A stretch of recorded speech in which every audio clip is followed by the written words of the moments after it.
Selamat pagi pemirsa, apa kabar Anda hari ini? Senang sekali kami dapat menjumpai Anda dalam berita Papua hari ini. Saya Yuni Rumbarar beserta tim redaksi telah menyiapkan sejumlah berita menarik dan aktual untuk Anda. Berikut 3 berita utama.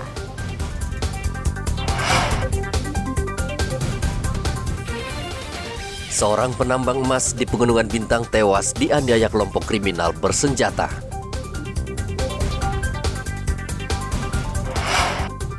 Korban pembantaian warga sipil bertambah 1 orang.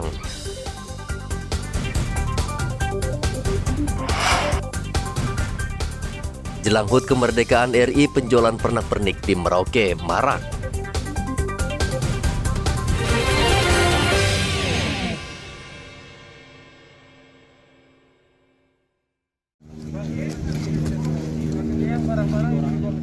Kelompok kriminal bersenjata kembali beraksi. Kali ini KKB menganiaya seorang warga sipil hingga tewas di penambangan rakyat Awimbon, Kabupaten Pegunungan Bintang.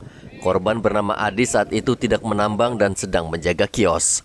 Tiba-tiba sekelompok orang datang membawa senjata api dan senjata tajam dan tanpa alasan menganiaya korban hingga tewas. Di distrik Awimbon, menjamur tambang rakyat.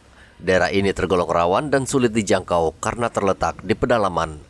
Dan Rem 172 Brigjen Jo Sembiring prihatin atas kejadian itu. Ia akan mengusut tuntas kasus ini. Saya pikir ini nanti bersama-sama Pemda, saya pikir kita perlu tertibkan, kita perlu data untuk menjaga aksi-aksi terulang. Ya, kita tidak tahu seperti apa di sana, apakah mungkin mereka ada mau minta emas tidak dikasih, ada mau minta sesuatu tidak berikan, lalu tidak diaksi. Tapi memang kerap tidak diklaim bahwa mereka intel, tidak ada intel yang di sana. Di sana adalah masyarakat yang memang mereka juga ada buka kios, berdagang, ada yang mendulang. Mereka juga ada bersama dengan sama pemilik ulayat yang di sana. Ini yang saya dengar. Kemudian di situ ada batas juga Kabupaten Bovendigul, ada juga batas wilayah dengan Kabupaten Pegunungan Bintang. Nanti akan saya koordinasikan juga dengan Kadis SDM bagaimana untuk menertibkan ini. Karena ini tidak bisa kita sendiri, saya pikir kita bersinergi dengan pihak-pihak lain. Ada sama sekali, termasuk di wilayah-wilayah penambangan itu tidak ada juga pos-pos polisi di sana, tidak ada. Jadi mereka murni masyarakat melakukan aktivitas tersebut atas persetujuan izin dari kepala suku dengan memanfaatkan koperasi-koperasi yang dimiliki oleh saudara kita juga dari Papua. Mereka pengurus koperasi tersebut, tapi melibatkan juga pelaku-pelaku ekonomi dari suku-suku non-Papua. Berarti resmi ya, bukan ilegal, artinya pertambangan. Nanti kita selidiki. Yang pasti yang saya dengar mereka menggunakan nama koperasi. Ini yang saya dengar. Masa resmi tidak, saya pikir nanti lebih paham, saya pikir pihak dari teman-teman kepolisian, dan saya akan tetap mendorong untuk koperasi tersebut. Hingga berita ini disusun, jenazah Adis masih berada di distrik Awimbon. Polisi dan tentara tengah berupaya mengevakuasi jenazah korban. Hendra melaporkan dari Jayapura, Papua.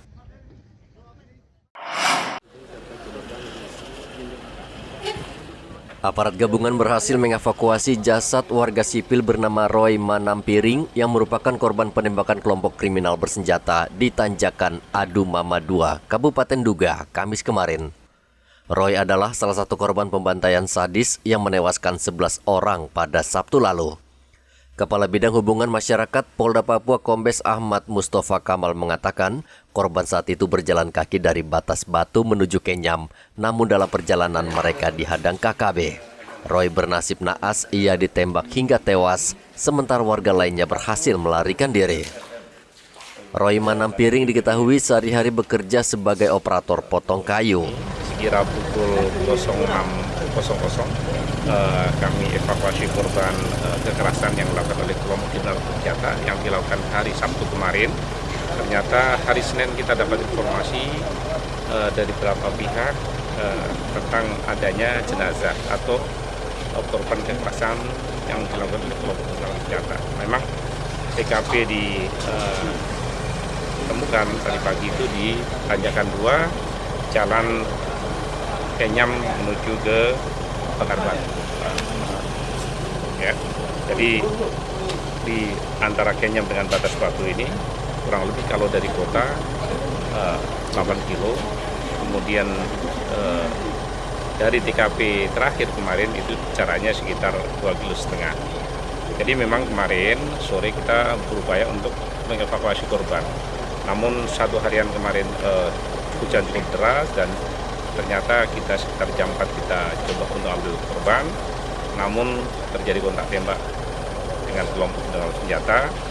Hingga sore hari, namun situasi tidak memungkinkan, kami kembali ke kesatuan baik rekan-rekan TNI maupun dari Polres dan Satgas Damai Karten yang ada di Nduga.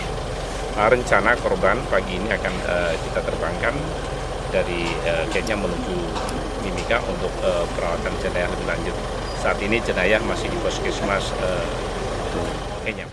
Kelompok kriminal bersenjata pimpinan Egyanus Kogoya menembak 12 warga sipil di 4 lokasi berbeda yang tak berjauhan pada 16 Juli lalu.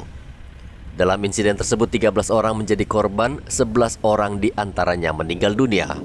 Aparat gabungan TNI Polri meningkatkan patroli di Nduga untuk mengantisipasi aksi kekerasan kelompok kriminal bersenjata pimpinan Egyanus Kogoya.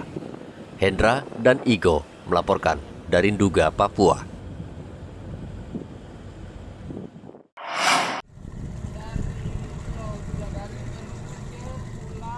Hari keempat, operasi pencarian terhadap seorang guru yang hilang di perairan Puriri Mimika masih nihil. Tim SAR dan Polairut sejak pukul 6 pagi Kamis kemarin masih menyisir lokasi menggunakan 3 perahu karet. Pencarian juga dilakukan di bibir pantai sejauh 4 km. Namun operasi yang berlangsung sejak pagi hingga sore hari pada hari keempat itu belum juga membuahkan hasil. Kepala Kantor SAR Mimika, George Mersiranda mengatakan pihaknya tetap akan melaksanakan operasi pencarian hingga hari ke-7. SAR gabungan sudah memulai pelaksanaan pencarian terhadap 1 orang guru yang diperkirakan jatuh di daerah perairan antara Timika ke daerah Manasari. Dan semenjak dilaporkan pada tanggal 16 Juli 2022, saya mohon dukungan doa agar tim bisa berjalan melakukan pencarian secara maksimal dengan penyisiran mengarah ke tengah kurang lebih 3 nautical mile dan mengikuti penyisiran tepi pantai dengan trekking atau berjalan kaki. Selain daripada itu, kita juga menyesuaikan dengan daerah-daerah yang diperkirakan objek ini bergeser sesuai dengan SAR Map Prediction. Untuk alut yang kami gunakan untuk menyisir daerah tepian tentunya tidak bisa digunakan alut yang besar, sehingga kita menggunakan 2 rubber boat dan masing-masing ada personil rescuer yang on board. Begitu juga ada 1 longboat yang digerakkan oleh keluarga korban untuk membantu pencarian. Kami juga sudah sebarkan informasi kepada unsur maritim karena memang di daerah Muara, Puriri atau Amamapare itu merupakan alur pelayaran mengarah ke port side ke PT Freeport Indonesia. Harapan kami dengan banyak informasi yang dipublikasikan, korban bisa dipantau, kapal-kapal terutama yang melewati jalur tersebut, dan kami dapat mendapat informasi jika ada pergeseran objek terlalu jauh, kami bisa melakukan respon atau evakuasi bersama-sama, dan tentunya harapan kita didukung dengan cuaca yang baik ya agar pencarian ini lebih maksimal. Demikian yang bisa kami sampaikan. Mohon dukungan doa agar operasi pencarian hari kelima ini bisa berjalan aman dan lancar. Operasi SAR terhadap guru yang hilang di Laut Puriri akan kembali dilakukan dengan memperluas area lokasi. Dari Mimika, Papua, Igo Bat Momolin melaporkan.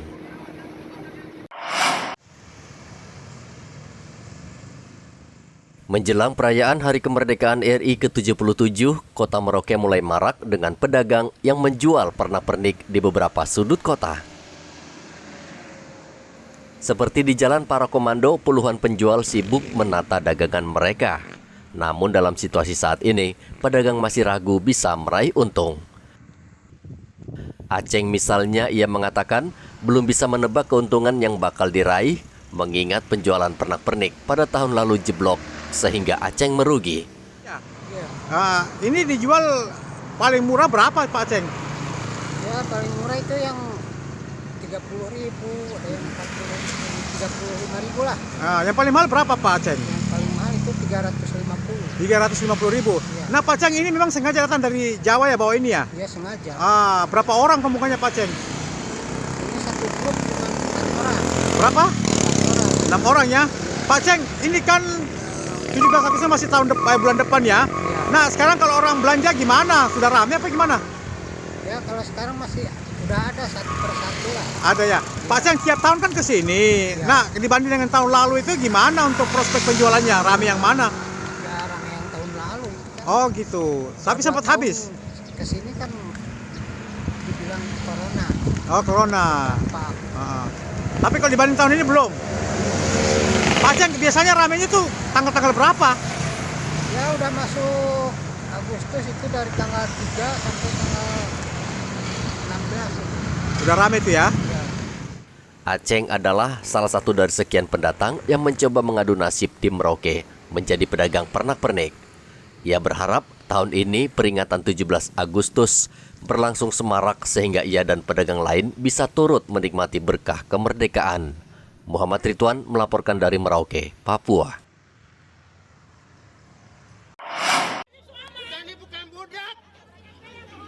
Gelombang unjuk rasa tenaga honorer di Timika akhir-akhir ini yang menuntut kejelasan status mereka mendapat tanggapan dari Wakil Bupati. Wakil Bupati Mimika Johannes Retop berjanji akan menindaklanjuti tuntutan tenaga honorer khususnya dugaan manipulasi data.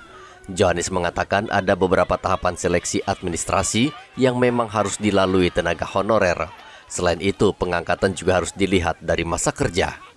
Setelah itu akan ada proses verifikasi data ke Badan Kepegawaian Nasional BKN Jayapura, bahkan hingga ke pusat.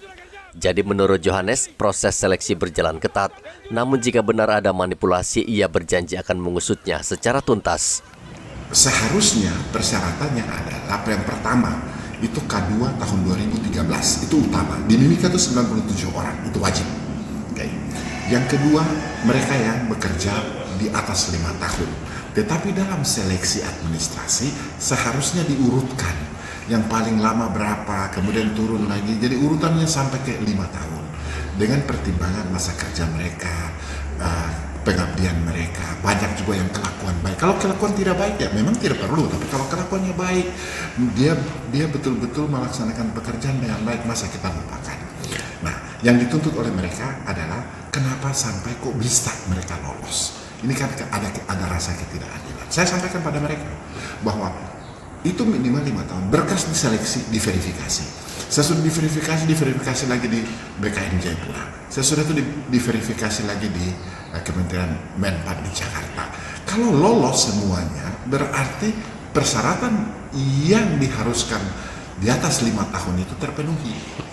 Nah, pertanyaannya, kalau tiba-tiba ada temuan yang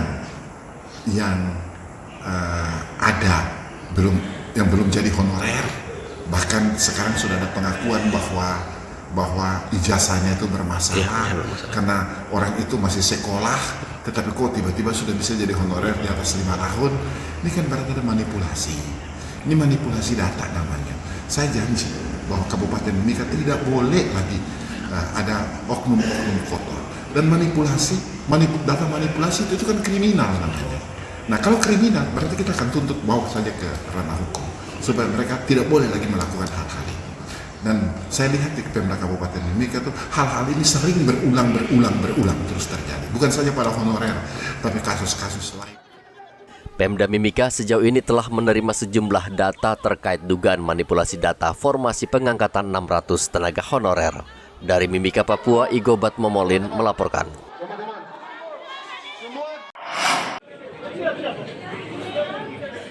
Bupati Merauke menggelar pertemuan dengan pemuda dan ASN asli Papua.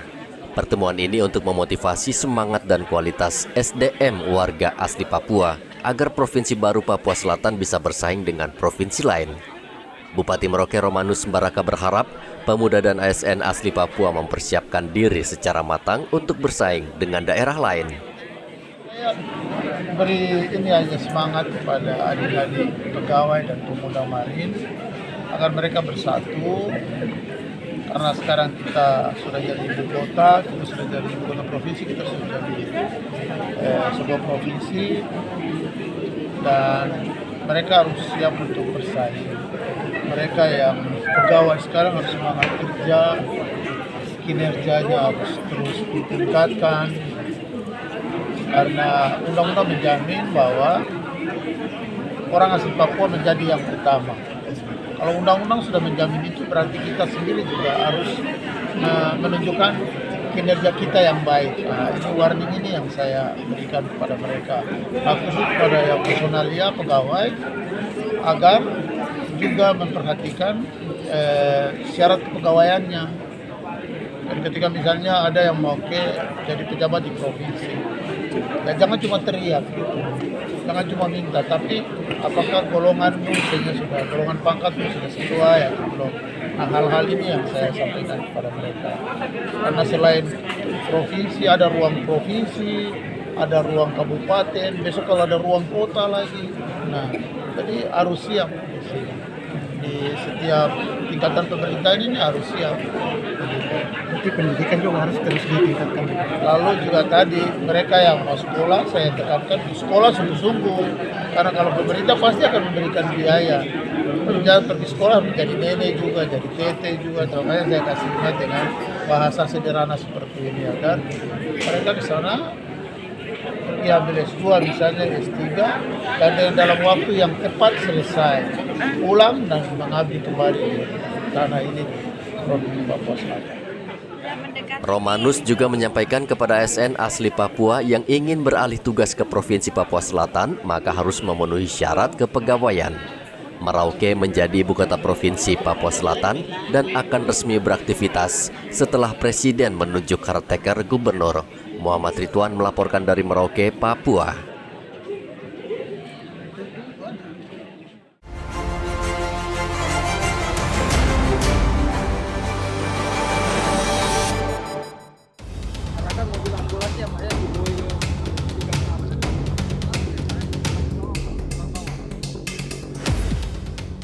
Dua orang pendulang emas asal Manggarai, Nusa Tenggara Timur terseret arus sungai di Mil 36 area PT Freeport Indonesia. Kedua korban Clemonius Darman dan Silvainus saat itu tengah menyeberang sungai Kali Kabur menggunakan pelampung. Namun arus deras menyebabkan pelampung mereka terbalik dan kedua korban hanyut dan tenggelam terseret arus. Mereka akhirnya ditemukan meninggal dunia oleh sesama rekan pendulang.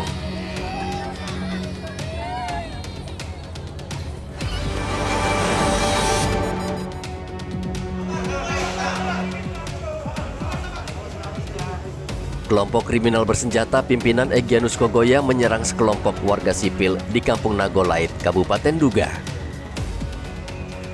Dari 12 korban warga sipil, 10 orang meninggal dunia dan 2 orang kritis. Sebagian besar korban ditembak dari jarak dekat. Polisi dan tentara mengevakuasi 9 orang tewas dan 2 orang yang terluka ke Kabupaten Mimika menggunakan helikopter TNI. Polisi dan tentara masih memburu pelaku yang berjumlah 20 orang dan membawa 8 pucuk senjata api.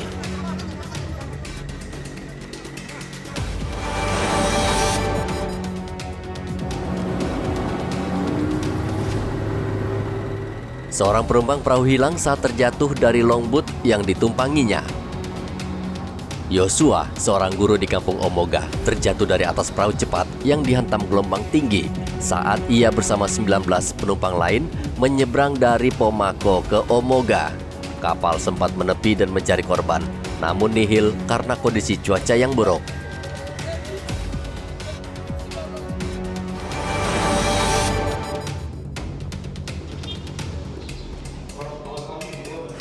Ratusan honorer yang tergabung dalam Aliansi Tenaga Honorer Kabupaten Mimika kembali berunjuk rasa di kantor DPRD Mimika dan kantor Bupati. Di hadapan sejumlah anggota DPRD Mimika, ratusan tenaga honorer meminta agar DPRD segera menindaklanjuti aspirasi mereka.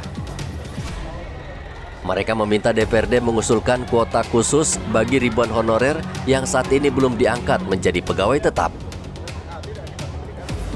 Pengunjuk rasa menduga data formasi pengangkatan 600 ASN banyak dimanipulasi, bahkan terdapat beberapa nama bermasalah.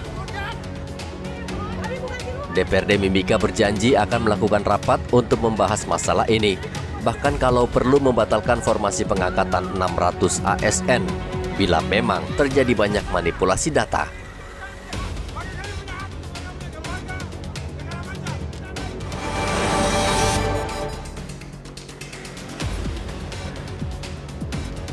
Kejaksaan Tinggi Papua menahan 2 tersangka dugaan kasus korupsi pekerjaan pembangunan jaringan listrik di distrik Oksibil, Kabupaten Pegunungan Bintang, yang merugikan negara 17 miliar lebih pada tahun 2017. Kedua orang ini bertindak sebagai mantan Kepala Disperindakop dan konsultan pengawas proyek. Kepala Kejaksaan Tinggi Papua Nikolaus Kondomo mengatakan, Kejaksaan sebelumnya menerima laporan dari masyarakat mengenai dugaan korupsi di Disperindakop terkait proyek pengerjaan pembangunan jaringan listrik. Kejaksaan telah menetapkan 5 tersangka dan 3 tersangka lain akan ditahan secepatnya.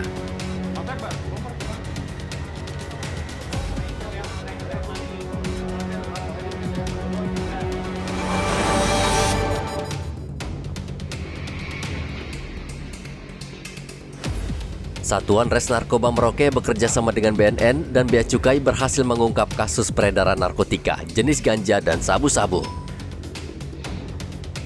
Polisi menangkap suami istri yang menerima paket narkotika jenis sabu-sabu dan ganja yang diduga dikirim dari kota Medan, Sumatera Utara.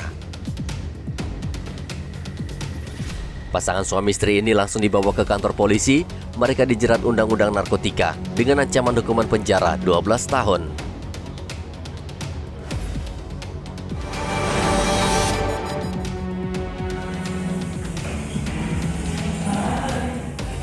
Badan Narkotika Papua Barat bersama polisi merazia sejumlah tempat hiburan malam atau THM di Kota Sorong. Seluruh pengunjung dan pekerja THM diharuskan menjalani tes urin untuk membuktikan mereka tidak mengkonsumsi narkotika.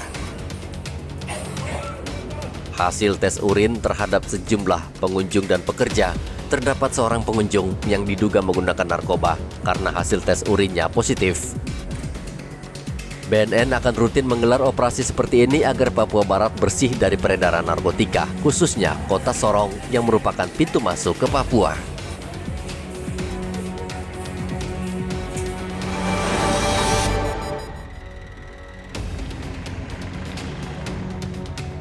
Polda Papua Barat meringkus 2 penimbun BBM bersubsidi. Salah satu pelaku berinisial MJ diketahui bekerja sebagai sopir truk.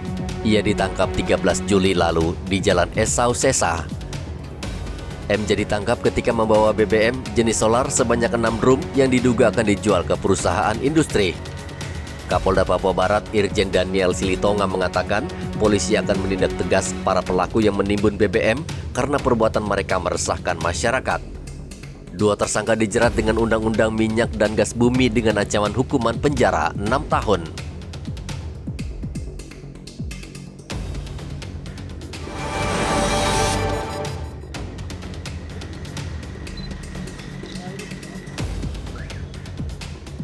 Ratusan ASN bersama-sama membersihkan lokasi wisata Gunung Meja yang saat ini terbengkalai dan tidak terawat. Mereka menyingkirkan rumput yang tumbuh tinggi sehingga merusak pemandangan indah di kawasan wisata ini.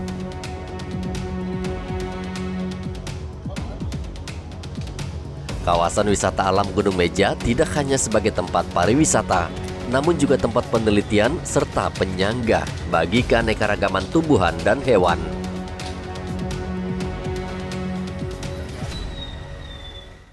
Informasi tadi sekaligus menutup jumpa kita dalam Berita Papua hari ini.